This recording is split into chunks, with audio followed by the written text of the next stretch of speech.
हमीरपुर में एक युवक ने शराब के नशे में अपने ही हंसते खेलते परिवार को तबाह कर दिया।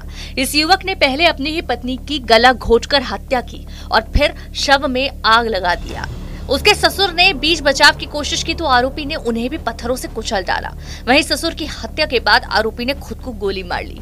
ये वारदात हमीरपुर जिले के राजकोतवाली कस्बे के लीलावती मोहल्ले की है। सूचना मिलने पर मौके पर पहुंची पुलिस ने मामला दर्ज कर जांच शुरू कर दी है। पुलिस के मुताबिक राजकोतवाली लीलावती मोहल्ले में रहने वाले ओम प्रकाश ने शनिवार की देर रात अपनी पत्नी और ससुर को मौत के घाट उतार दिया। वारदात के बाद आरोपी ने खुद को भी गोली मार ली है। इस वारदात में तीनों की मौत हो गई है।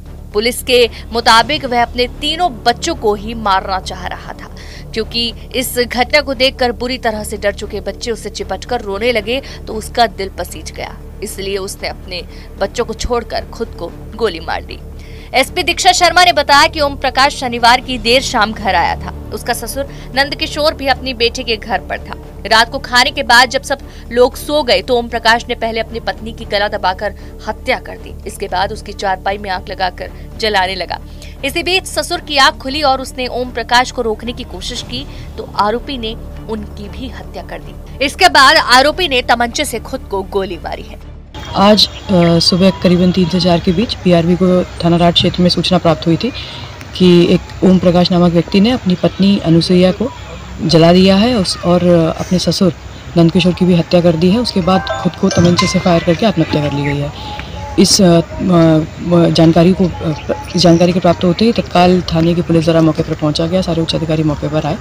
तीनों शवों को पोस्टमार्टम के लिए मोर्चरी भेज दिया गया है। गहनता से जानकारी करने पर यह पता पड़ा कि मृतक और मृतका की जो बेटी है 16 साल की, उसके द्वारा बताया गया कि उनके माता पिता का काफ़ी समय से घरेलू विवाद चल रहा था, पारिवारिक विवाद। और जो उसकी माँ है वो यहाँ पर रहती थी अपने मायके में। कल पिताजी के द्वारा आके माँ को जला दिया गया। जब सब लोग माँ को बचा रहे थे जलने से, उसी बीच में लड़की के फादर की और उसके नाना की झड़प हुई, जिसमें नाना को भी उसके द्वारा गिरा दिया गया। तो सर पर चोट आने से उनकी मृत्यु हो गई और उसके बाद लड़की के पिता के द्वारा स्वयं एक तमंचे से अपने ऊपर फायर कर लिया गया। उसके बाद उसकी भी मृत्यु हो गई। और भी पहलुओं की गहनता से जांच की जा रही है। उसके बाद आवश्यक वैधानिक कार्रवाई की